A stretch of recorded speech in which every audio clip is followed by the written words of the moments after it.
Hello, everyone, and welcome back to another episode of Fan Behavior and F1 Podcast. I'm Zoe. I'm back with Hannah. Hi. Hannah's rocking her Enchante hat. Sure am. And my pale legs. Pale legs. It's summertime. I'm wearing my Taylor Swift Is Eras that new? Tour. Yes, with the, you could look at the back. It has the cute. new TTPD Love. in the middle. Yeah. I do feel upgrade. kind of robbed that, we missed out on those songs. I get to see it. I'm going again. I told told you this. Yeah. Well, where are you going? Indianapolis. That's right. Yeah. So, very excited. Thanks to our Did you friend tell me? Erin, Yeah, you did tell me who's been so lucky. She got tickets. I mean, she was able to get tickets like when they went on sale for Kansas City, and then she was able to get 4 tickets in Indianapolis. Wow. So it's she's bringing her Highly 2 sisters, favored. and then she invited me along. So Wow. Lucky gal. very excited about that. So I'll have to And unfortunately, it actually is Brazil weekend, so I don't think I'll be here for that recap. So we'll plan. We'll plan have ahead. to find a guest for that one. Yeah. Tough race to not be around for, because Brazil always seems to be a good one. But That's the one that's also known as Interlagos. Yes. yes. Just in case. If you know, you know. If you know, you know. I also just want to say too, we should have I should have brought this up last week, but it's our 10-year friendiversary. We have officially known each other for 10 years. Wow. We don't know the exact date. I don't think we could figure it out some way, somehow. I actually think I could figure out the day I went to the One Direction concert and go up by like 6 days. And that's our anniversary probably. Because I think we got there. We were there for like 6. We were in Ireland for like 6 days after the concert.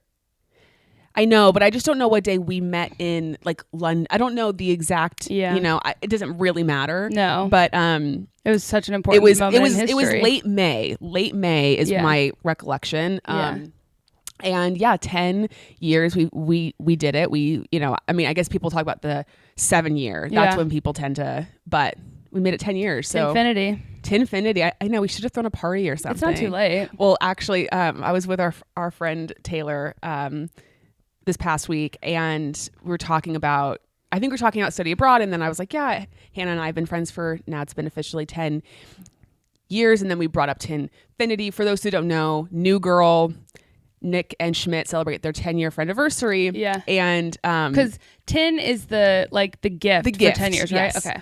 And we were just laughing about how Schmidt, the only responsibility he gave to Nick was to get the bathrooms, but then he failed at that, and Schmidt still had the backup or whatever. And I was like, well, I don't know, because Hannah's the event planner, so she would have, I don't know who's Nick and who's Schmidt in that situation, because we both would have handled our business. You know what I mean?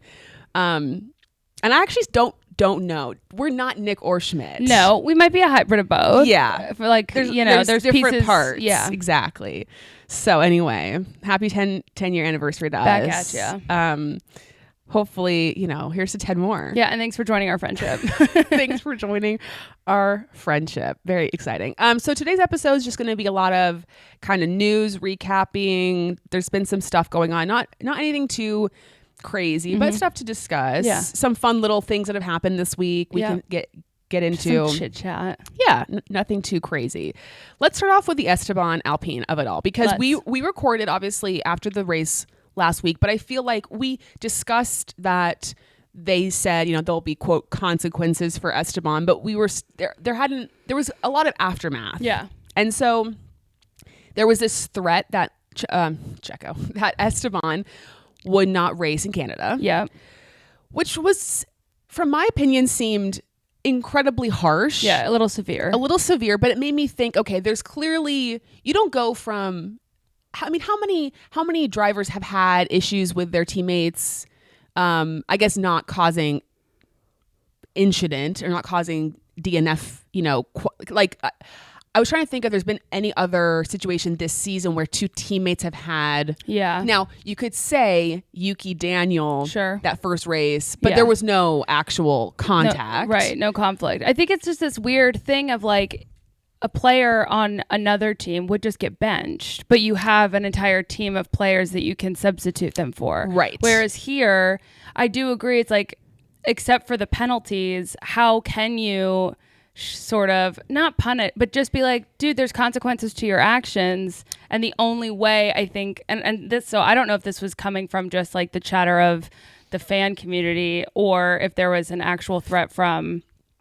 the guy, the big boss, that he wouldn't drive. But that is sort of like the only way the team can be like, you need to learn something. It did come from Bruno? Okay. As far as I know, or at least that's what the sourcing was. Now, what my perspective was, okay, there's clearly been other things that have happened, not to this degree, that have caused this to escalate to where it is now, right? Yeah. And I just kind of want to take this in steps. Now, you could go back to Nico Lewis, right? And how and I think this is actually what Alpine's ended up deciding to do, which is Nico talked about how he and they had to sign some sort of contract that if they caused I remember this any sort of damage, they had to pay for it. Yeah. And I feel like that's where they're at, which is that's a good way to ensure that there is no, because I mean, like, we're not going to be financially responsible for your actions. Yeah. So there's all this chatter. Is he going to be replaced for Canada? Is he not? Then Esteban comes out this week with a statement. Mm-hmm. Now, should I read the statement or no? Sure. Okay. It's kind of long, but it is long, but I think it'll help with context for anyone who hasn't read it. Because it did sort of reframe some stuff in my mind. I mean, it made me think of things a little differently. I agree. Because I think everyone who listens to this podcast knows we're not like the biggest Esteban fans. I don't hate Esteban, but I often find myself, my feeling about it is there's a common denominator in all of these situations with his teammates over the years, and it's him. Yeah. And you don't really see many other drivers who had these kinds of conflicts with multiple teammates over multiple years. Yeah. Okay, so here's Esteban's statement. Much has been said in the aftermath of the Monaco Grand Prix. While I have received many messages of support, I have been deeply saddened by the amount of abuse and negativity that I've received online regarding my character, my driving, and my career. Thanks to the hard work, support, and sacrifices of many people, I've raced in over 140 Grand Prix so far since my debut. I've always been a tough competitor, and like most drivers, I've had my share of incidents. I've been lucky enough to race alongside talented and experienced teammates, including race winners Daniel, Checo, and Pierre. Interesting you put Daniel first. Yep. And double champion in Fernando.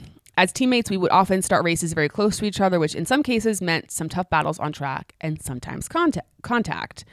Of course, I've made honest mistakes. We are not robots. We are athletes pushing ourselves to the limit. I'm going to kind of, skip through some of this.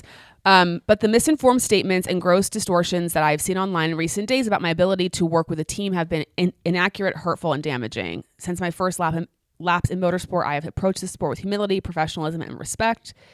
While each driver chases individual glory, this will always be a team sport first and foremost. Okay, sure, Jan. I've always followed the instructions I have been given and raced to achieve the maximum for and with my team. I took responsibility for the incident on lap 1 last Sunday. I'm glad the team added a point to the tally. I respect Pierre as a teammate and as a competitor. We've always worked collaboratively and professionally inside the team, and this will continue to be the case. Blah, blah, blah, blah, blah, blah, blah. So I did feel like his team did, if you're going to throw out these sort of rumors of he might get benched, then you best follow through on these comments. Yeah. You sort of teasing it and sort of making people assume and think, oh, Esteban, he's a bad teammate. He doesn't work well with people, this, that, the other, and then not follow through on it. It's a bad look. Yeah, it is. Because it Bruno's comments is really what stirred the pot for a lot of our chatter online. And if it wasn't, I mean, I don't know, not that someone wouldn't have come up with this idea without Bruno's comments, but when Bruno is saying it, it feels like it's real because he's the guy who can make decisions. Right.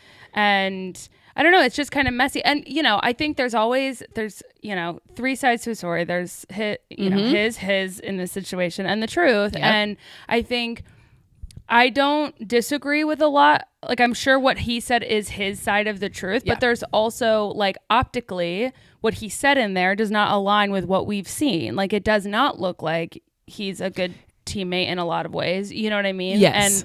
And that doesn't mean he isn't. It just means that he is the common denominator in a lot of issues yes. between him and his teammate. And at some point you go, okay, this can't all just be a coincidence. Right. Like it can't just, it feels like, you're trying to be the victim, and that's fine that you took responsibility, but like you shouldn't have been in that situation in the first place. There should have been nothing for you to take responsibility of. Right. Yes. And then so as we've always said, two things can be true at once, and I feel like Alpine's handling of this whole situation has been bad. They responded to his post with like some hearts, and people were like, okay, you did nothing to defend him. Typically in these types of situations where there's a mistake or a problem, the team principal especially is the first one that needs to come out and we joke about how Aston Martin will blindly defend Lance. Yeah. But that is kind of what you have to do. Yeah, it's their job to protect your team and to ensure that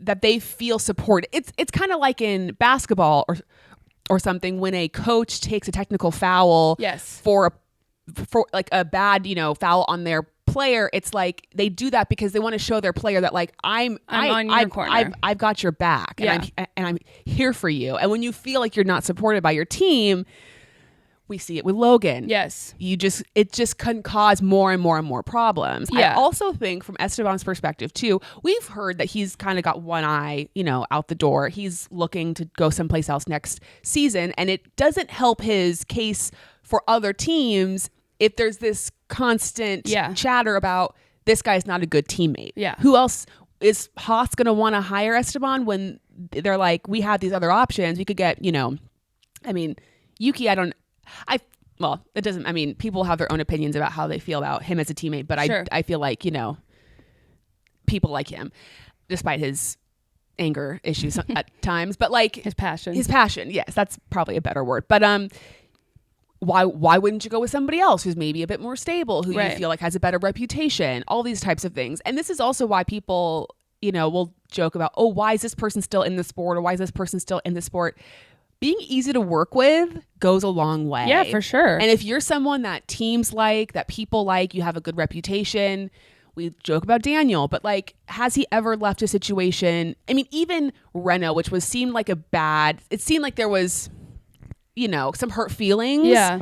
As Cyril said, I can never not love Daniel. Yeah. It's just he leaves on good terms. Yes. As best he can. And that's how you keep going in Formula One. Like you can only, your talent can only take you so far. Yeah. And there's only so many drivers where your talent is all that people care about. 100%. Yeah. No, it's so true. And I think too, like with the Bruno thing, I think part of it is like these mid-race interviews, like emotions are so high. And I know from a journalist perspective, that's a great time to get someone to answer questions and to have that conversation. And I can understand that. But at the same time, like, Bruno expressing like Toto, and I could be wrong. He may have done something like this before, but in my mind, he's going to express his frustration and disappointment, but he's not going to throw the driver under the bus until that's become a team decision and like there's a conversation about it and there's a an actual plan in place for like next steps.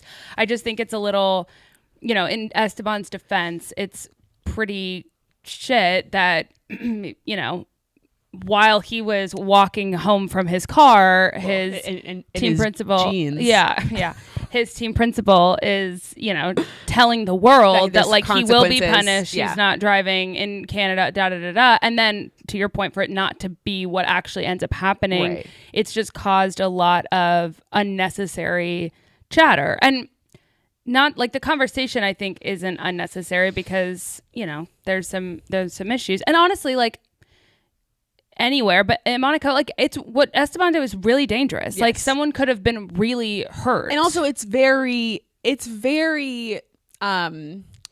like overly optimistic. It's like he's trying to make fetch happen. Yeah. Absolutely. And you just can't make fetch happen on the streets of Monaco. And the one thing that kind of made me feel a little weird with Esteban's statement is I've always followed team orders, and it's like, well, that's not true. And there were team orders to not fight your teammate on the first lap of Monaco. Exactly. And so it's kind of like, well, but that's blatantly untrue. And so what you've put out is an exact contradiction to what actually happened, which doesn't help your case. No. So it's many things are happening here. He does have the is it 5 place? I think it's 5 place grid penalty next for Canada. So, which sucks, but also, like, not to be a dick, but like does not put them in much different. Like, it's not really a punishment based on how they're driving. Right. Yeah. I mean, I guess Pierre, you could say, well, Pierre got into Q3 in Monaco, so maybe, but it is, it's a fair punishment for what happened. I feel like, and I think it's a fair punishment for what happened. But if you're talking about consequences, sure, I don't know that consequence is really affecting him in the same way another consequence might. Sure. Yeah. So anyway, but the punishment does fit the crime, I think. Yeah, it's an interest, and the fact that it ended his race too. You know, yes, that I feel like they factored that into it as well. Yeah. Yeah, it'll be interesting to follow this story. I think I've heard some rumors that it looks like Pierre is going to re-sign with Alpine, which makes sense because honestly, it's not like Pierre's been, lighting it up this season. He did well in Monaco, but like he's been beaten by Esteban pretty consistently over the course of this season. So it's not like there's people, banging on his door like, please come to wherever. And I can see, like, if there's internal conversation that not only is Esteban leaving, but like Alpine maybe doesn't want to re-sign Esteban, It seems like the working relationship is working from Pierre's perspective. Yeah. So Esteban, I mean, who knows where he might end up and what will happen there. And I don't know.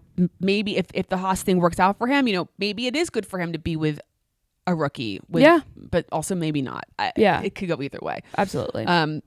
So anyway, I don't really know. Well, I guess we'll see. I'm also curious to see how this affects his confidence, like how this affects his driving, and like does he kind of get a little rattled from it? Yeah, it'll be interesting. Time will tell. Also, some news has come out this week. It sounds like Checo is going to be re-signing with Red Bull. That's what I hear. It looks like it's going to be a 1-year deal, which is. It's not that surprising. It's not that surprising. Not that great. I mean, I'm mildly surprised a re-sign is mildly. Yeah. But I'm not surprised it's only for 1 year. I'm not surprised either. And I think Checo has basically no leverage. Yeah. I mean, that's the thing. He can't, at this point in time, he has no, I mean, Red Bull doesn't really have, we said this 1,000 times, like the Red Bull situation is so tricky and ultimately I think this is going to completely, I mean, they may still win. I think they'll still win the Drivers' Championship this season, though it's getting tighter and tighter. Mm-hmm.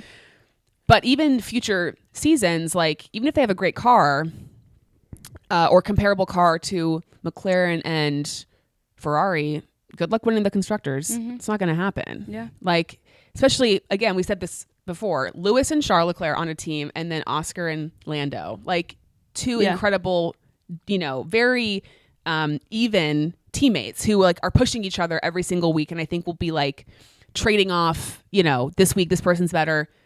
And Red Bull, it's just but Red Bull is it's so hard because you can't have a super good drive. You can't put Lewis and Max together because of who Max is, and just like it's just not gonna work. It's not symbiotic. No. Not at all. So they're really, and I wonder if that's just because maybe again, and this could be a part of the contract with Checo. We don't know. We do know right now that in Checo's contract, he cannot, he can't go back down to alpha or what's it called? V-carb. Oh, like that's for his sake. Like that was a clause in his contract to protect Checo. Smart. Yeah. But who knows about next year? Maybe again, because Checo has no leverage, that could become a part of his contract, and maybe they, if they reevaluate next season, they will decide to replace him, or who knows? They have a lot of options, but again, they don't. I don't understand Red Bull, because it's just like they want their drivers to do well in the case of like Yuki, but then it's just like it's never enough. Yeah. And I read, they're like, well, Yuki needs to keep doing this consistently. It's like consistently over, like, I don't know. Over what back to back to back? Like he's been consistent. Well, I think they're talking about more of like his attitude. I'm like, Yuki has not had any problem. Like from aside also, from he learned English from a bunch of mechanics. Like it's not his fault. Like I do think it's so important that we keep in mind that like he came to. I almost said America. No, he moved for racing and he learned English from a very specific group of people who speak in a very specific way. And like, well, and does he have a fiery personality? Sure. Temper, of course, but I think their point is Max has that kind of fire. We can't have Max's fire and then Yuki's fire, even though that would be legendary. Yeah, and honestly, like, Max's fire really only exists if he's not out in front. Right. And like, so they're scared. Yeah, right. And so like he complains, about, braking or tires or whatever, and he's crying to GP about it, and GP's just like, bro, relax, will you? Yeah. I think, well, and I saw in the article that came out about Checo resigning, basically was like, Checo doesn't cause any problems. He's a team player. And like, he's a company man. He's a puppet. Yeah. Like, and that's what they want for that second driver. They want a puppet. And so he's doing what he needs to do to survive. If not going to conform, then they're not. And that's why I think Yuki's not a pup. Like, you can't get him to do. No, he can't be put in a box. No, he cannot be put in a box. Now, I think ideally, again, I think they wished this could have been Daniel. Yeah. Not that he's a puppet, but he's easy to work with. Yeah. They like him, whatever. But of course, Daniel hasn't shown anything or shown enough to warrant the promotion. So this is what they get. Mm-hmm. This is what they get. And so what happens with Liam now? If they re-sign as is, like keep the teams as they are, is Liam still in a contract with Red Bull as their driver? If Red Bull does not put him in a seat for next season, then he is free to go wherever he wants to go. Now, will someone be interested in him? I don't know. Yeah, I don't know another that either. Team be interested in. But so in basically, all of the Red Bull and the RB spots have to be signed, and then he can go somewhere else. Yeah, if he doesn't have a contract with the Red Bull family for 2025. Well, I hope they don't. If they're not planning on signing him, I hope they don't drag their feet, because I know not that screwed. Liam is people definitely want him, but don't leave him without an option. He won't be able to be in conversations. Yeah. So I and then it goes back to then Yuki potentially wanting to leave, and if that happens, then I think it's an easy. I would just love Yuki to go to Alpine and be back with I would Pierre. love it. Yeah, I would love it. I mean, for his sake, I'm like, the car's not been very good, but and they'll understand his temper because they Yuki and Pierre worked very well together for of course. Besties many years. So it's like, it is possible. And then imagine Travis Kelce meeting Yuki. I did earlier, actually, when you were saying that Yuki has talked about leaving. That would be funny. Yeah. That would be great. The height difference is insane, I'm sure. Yeah, and I feel like Travis would love Yuki. Oh, for sure. Love, Can you imagine Yuki on an episode of New Heights? Jason wouldn't know what to do with him. Oh my God, that would be iconic. I'm surprised they haven't had I know Alpine on at all. Alpine. They haven't had one of the guys on. Yeah, one of the guys. These are all very much inside jokes if you're not familiar with the Travis Kelce. He's still learning the terminology. He's still learning. God bless him. I'm just glad he's in the in the family. Yep. Yeah, and that's a whole other part of it is like, well, what do they think of this Esteban situation? I don't think they've thought about it much. Yeah, it's not their problem. No. So anyway, I think they said Checo is going to be it'll be announced probably in the next couple of weeks, unless there's some dramatic drop in form. I'm like, some dramatic drop in form, like qualifying P18 and Monaco, and then DNF. But it's not like to be fair in their defense, it's not like I have a better solution for them. 100%. You know what I mean? Yeah. I don't have any other options. I know Carlos is but I feel like that actually would be bad. Carlos and Max. I don't think that's good. No. And I think what's also probably tricky is just all the internal Red Bull. No one knows what's going to happen. Yeah. And so I think there's probably some fear too of implosion. Yeah. And, you don't want to get stuck in a 2-year contract with a team that's about to, not that Red Bull's going to fold or anything overnight, but it's just this there's so much uncertainty that when you look at it as, okay, so I'm definitely going to be driver number 2 and I have no idea what's going on internally, it's just risky. Well, and there's a lot of talk about people's worry about the Ford engine, that it won't be that good. There's some I've heard that about the reason why Max is even considering the Mercedes of it all is because it's not for next year. Obviously, it's because in 2026, he's concerned about the what might happen to the team and whatnot. So interesting.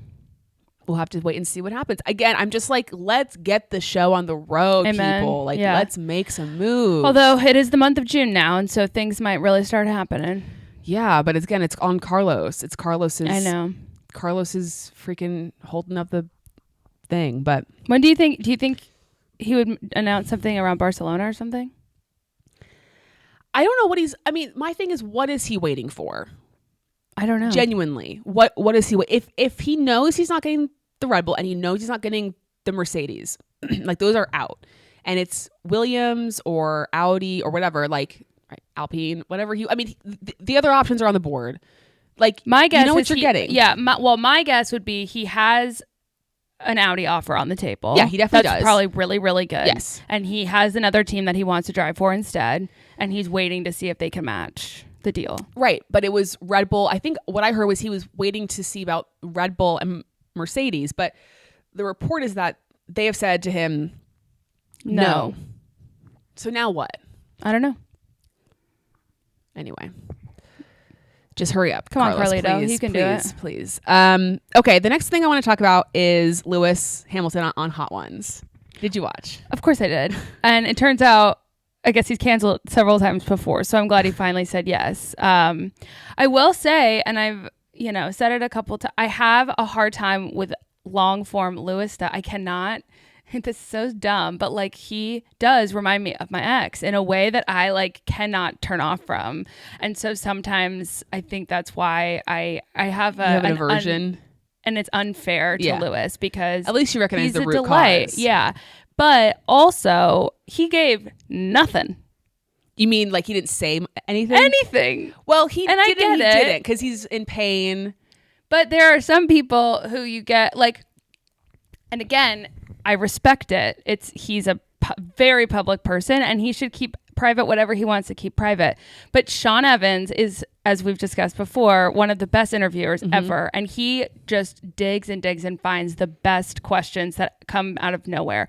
He asked like one question that Lewis was like, whoa. And everything else was kind of surface level, which I don't think is on Sean. I think Lewis was just like, oh, you do? Well, maybe. I mean, look, but all these interviewers are prepped about what questions they like. Sean has a list of questions, and then Lewis's people said, you can't ask these. But see, I don't feel like Sean ever asks anything that's like crazy. I don't ever Not crazy. Just like we didn't talk about Lewis's life that much, I don't feel like. Yeah. You know. I mean, I don't know. To me, I didn't get that sense. Great. I felt like it was actually pretty. I just loved how much Lewis was like, yeah, let's go back in again. Let's put more which is hot crazy. sauce. He let's was probably keep eating. in so much pain. And then I did appreciate at the end when, he gives the guests a chance to promote something. Lewis is just like, thank you for having me. You guys do such a wonderful job here. Like he didn't say he didn't promote anything. He was just like, I appreciate being here. I'm Sir Lewis Hamilton. And I had a great time. Yeah. And if you didn't know that, then that's on you. Yeah.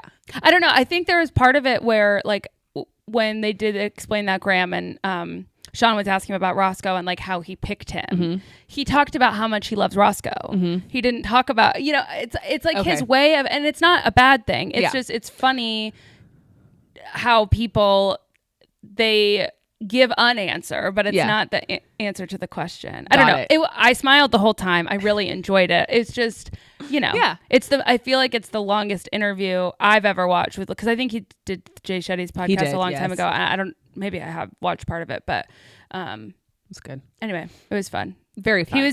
I appreciate that he leaned into it. Yeah, I had fun with it. Being the competitor he is, he went back for the hottest one that made him he was crying, sweating.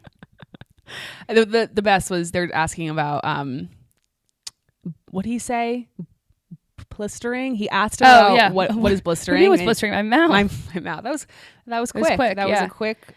I've always thought, I don't know if I could handle it. I actually thought when I was watching Lewis's, it'd be funny if we did a YouTube video of us doing something like that. But I don't know what we would ask each other that anyone would care about. Well, we could do like kind of maybe F1 related questions, like who's most likely to. I don't know. Does that really matter? I don't know if anyone would care about us doing most likely to while eating hot wings. I know. Like it's just not the same. But maybe one day Sean will know us and we can go on. We should come up with like our own version of chicken shop date, Hot Ones, that we do with other people. That'd be fun. So that way we can kind of get, and then we can ask guests and stuff. I don't know what that would be necessarily. We have to brainstorm. Yeah, if you have thoughts, ideas, let us know. And then we can take it to the track. And, I like that. Because I do want something that becomes a signature of ours that we can take to the track. Because one day, to the track, with your help, we will get to talk to drivers. Yeah, with your help. Well, their support's important. Yeah, their support. I was going to ask you who you would want to see next on Hot Ones of the F1 grid. Of the drivers, Daniel, I think, would be great because he would just be such a blowhard about, I think he would just be so arrogant about the wings, and then he'd be you crying. Think he would be arrogant? See, I feel like he would be I feel like would be faux very arrogance. Like respect the wings. I could see him actually being very scared and being very open about being scared. But can't you see the I'm not this, I'm not go either way. Not in a actual arrogant. I know. I think Lando would be funny. He'd be funny. I have such a hard time with Oscar because he is so funny, but it's one of those, it's kind of like Liz, has to be teed up and then has the perfect zinger. Yeah. And Sean's good at teeing people up, but Toto would be funny. Toto would be Fred. And honestly, get Gunter in there. Hilarious. Yeah. So funny. Also, shout out to the Red Flags because y'all are killing it, and the addition of Gunter Steiner is the most iconic thing. Yeah, they have a full-on pod. That would be for those who don't know, the Red Flags now have a weekly podcast with one Mr. Steiner, which is pretty crazy. Iconic. And they've talked about how, they started this whole podcast because they loved him so much. Yeah. And and it would be like us doing a podcast with Daniel. Because their tagline is "What's up, Venka's?" because of Gunter, and ours is Enchante because of Daniel. And so we're just trying to emulate our friends. So now all we need to do is when Daniel retires, get him to do a weekly podcast with us. I think he's into it. Of course he'd be into it. Mm-hmm. I bought his hat. My mom was like, "Did you get that for free?" And I was like, "No, but I'm just trying. I'm hoping there's a good ROI on this purchase." You got to make money spend money to make money. So Daniel, if you're interested, you know where to find us. Yeah, email's in our bio. Okay. I saw this graphic come up about the wins on the current F1 grid, which drivers have the most wins, and I wanted to see if you could guess. I know you don't like being put on the spot. It's okay. Here, but the 5 drivers on the grid right now with the most wins. Now you can in their careers, and you can name the 5, and then you can put them in order. But you do it. I'm going to name the 5 first. Okay. Max. Okay. Lewis. Mm-hmm. Fernando. Mm-hmm. On the grid right now. Checo. Nope. George. Nope. I knew George was wrong. With this Daniel? one win. No. Yes. Oh, really? Yes. And I said 4. You said 4. Now this person is someone that did win. He's not nowhere near wins nowadays, but he was in a car that got him some. Okay. Got him some wins. Charles? Nope. Valtteri? Yes. Silly me. Okay, in order. Max or Lewis? Lewis. Okay. Fernando? Nope. Max? Mm-hmm. Fernando? Mm-hmm. Valtteri? Mm-hmm. Daniel. There you go. Yes. So Lewis. Oh my God, I forgot Valtteri used to win stuff. And bless him. Daniel. Well, yeah. Lewis, 103 wins. I mean, it makes sense if you think about it. I mean, I know if you put it on the spot, but 7 championships equals many wins. Yeah. Max, 59 wins. Only 59? Mm-hmm. I've taken up so much of my life. Fernando, 32, Valtteri, 10, and Daniel, 8. And only one of those drivers won his wins without ever having a championship contending car. Daniel Ricciardo. Now, how many times has Fernando won world champion? One? He has. Mm-hmm. But he's only won 32 races. Back in the day, it was a lot shorter. Yeah, shorter seasons. Charles Leclerc has 6 now. So he's 2 behind Danny. Oh, I'm just so glad he finally won Monaco. I know. God love him. Anyway, I just thought I feel like people, especially if you got into Formula One the last couple years, Max, obviously Lewis, Mm-hmm. but people forget about Daniel and Valtteri. Yeah. And it's just important we remind people. Yep. Okay. should we get to our fan info? Yes, we shall. Do you want to go first? Yeah, and it's a hybrid. Like my fan is also my phone. I'm sorry about that. And it's also not F1 related, but it's motorsport related. That's great. I haven't watched the whole thing. And by haven't watched, I mean I haven't watched it at all, except for the last lap. Oh. The Indy 500. The last lap was so exciting. Yeah. We never see that in F1. Nope. Well, at least since we've become fans. Yeah. And I was so excited for Joseph Newgarden, and I was just absolutely heartbroken for Pato. I mean, and then the clip of Joseph giving his speech at the dinner, and it's such this hard thing because, you know, you're watching Pato, and all he's doing is going through everything he could have done differently. Like, you could just see it in his head, and he's happy probably somewhere inside for his friend, but really he's like, I should be on that stage right now. Like, this is messed up. And I respect the hell out of Joseph, and I understand why he was saying what he was saying about Pato, and like that he could have been up there, blah blah blah. But that literally no one wants to hear that. No one wants to hear at that. their worst hour. Yeah. And so he couldn't have not said something, but also there were no words that were going to be correct. And yeah, I really want to. Did you watch the whole race? No, I mean, I watched. So it got delayed. Because of the weather. So I watched. So by the time it started, I was able to watch the first maybe 50 laps, or maybe less than that, 30 laps. I can't remember how much I watched. Not very much in the beginning, and then we went out to dinner. This was last week. Yeah, and then I came back and I watched the end. Yeah, it was a heartbreaker, but. Dylan Sprouse was there, so that's fine. And Jodie Comer was there. And Jodie Comer and Austin Butler, Madeline Klein. And a lot of our friends were there. Yeah, there were. I just, I put myself in this situation of obviously the drivers themselves, like seeing Pato like at the end and just like couldn't just was completely because it was his. I don't even know where Joseph came from, and honestly this isn't fair because I'm sure everything was above board, but all I could think about was like they rigged his push to pass. Oh yeah. Again. Which they didn't. But everyone coming up to him and like hugging him, and Zach, I saw a clip of Zach Brown coming up to him, and like people talked about Zach being in Monaco or being in. I'm glad he was in Indy to support him because he needed some love, and just heartbroken. But I was thinking about how it was just not to always bring up Abu Dhabi 2021. You're more than welcome to. But like I as a fan, like if I had someone that I was just like die hard for, well, I do, but he wasn't in Abu Dhabi. He wasn't involved in Abu Dhabi 2021. Right. Just how devastated I would be as a fan. Like I would not be able to get out of bed. Yeah. I know. I would be so heartbroken. Oh my God. So painful. So sad. And I mean, at least you could say I mean, it is the Indy 500, which is like such a huge race to win, but it wasn't for the championship. It was just one of the races.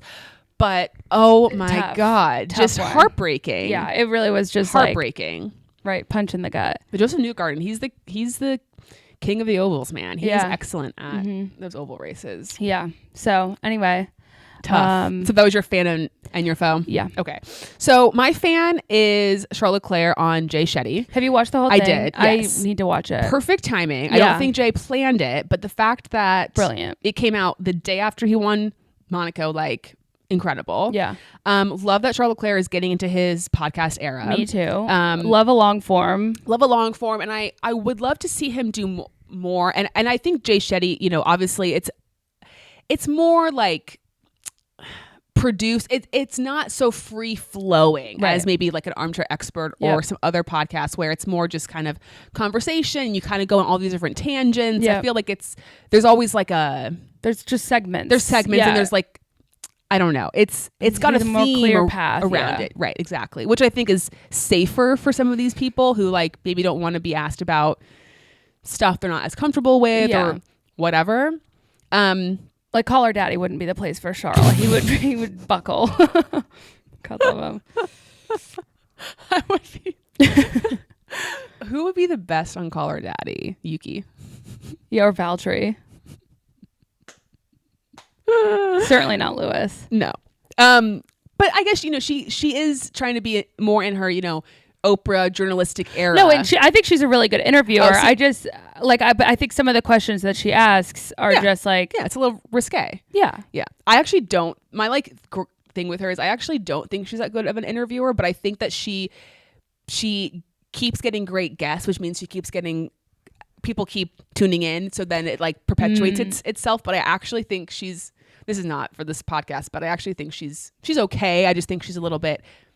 She was better in her old format when she was doing kind of the OG Call Her Daddy. I feel like her trying to be more journalistic. I never listened to it before. Is not as, it's just not really what she's best at necessarily. But anyway, Jay Shetty, Charles Leclerc, it was just really, I don't know. It was very, he obviously, we said this 1,000 times, he's been through a lot in his life and losing his dad at a very young age and taking care of his family and just kind of the hardships he's been in. But the fan part of it was that Charles Leclerc is obsessed with sleep. And he says that he tries to sleep at least 9 hours a night, if not 10 or kindred spirits. 11. And I thought to myself, I love this man. Yeah. Because again, elite athlete or whatever, you got to make sure you get your rest in. But I related to that very hardcore. So if you haven't listened to Charles Leclerc on Jay Shetty, give it a listen. Yeah. Or you can watch it on YouTube. Yeah, you can watch it on YouTube, probably, more enjoyable. And then my foe is not really a foe, but it's kind of a foe. So it's been brought to the internet's attention. It was circling the internet this week that the 3 songs that Charles Leclerc wrote last season, Australia, Miami, and Monaco, all 3 races that Max has not won this season. Carlos, Lando, Charles Leclerc. And my faux part of this is that why didn't he write more songs last year? Because now we've reached the end of the road with the songwriting and that we know of. But he didn't put it out. I know. And that's the thing. I know. That's really interesting. I know. And so I'm just like, why couldn't he have put out 15 songs? Do you think that was the antidote to the Monaco curse? Was his songs? Maybe so. Curious. Maybe so. Wow. I mean, there's lots of we could really parse through this whole thing and figure out what really was the I also just want to thank everyone on the internet who does their best to find these connections because I appreciate them, but I never go digging for them. No. It never would have occurred to me. No. So maybe if he has some archived songs, maybe now it's time to put them out. And just even if they were written, last year. There's always next year. I guess he only wrote them when he was feeling really blue. Yeah. Which I think I don't really remember, honestly, really much of his season last year. Is that what the kids are saying now? Yeah. He was feeling Ms. Got it. So anyway, we'll have to wait and see if someone can break that curse, which is the Charles Leclerc song curse. Yeah. Can someone else other than Max win a race that Charles Leclerc did not write a song about? I think so. I think so too. And it could be Canada. I'm excited for Canada. Me too.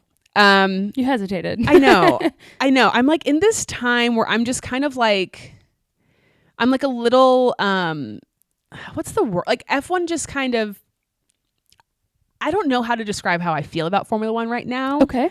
It's not a love-hate, but it's kind of I feel like my anxiety is always at a 10 on F1 weekends. Oh, okay. And there's something about because we have a lot more involvement with it than just watching. Yeah. Okay. Or it's, and that's a good thing, but it's just stressful. Just the racing and everything is just, I can't casually enjoy these things. And so it's just always stressful. And so when there's not a race, it's kind of okay, I can sleep well. Yeah. I can do other things with my life.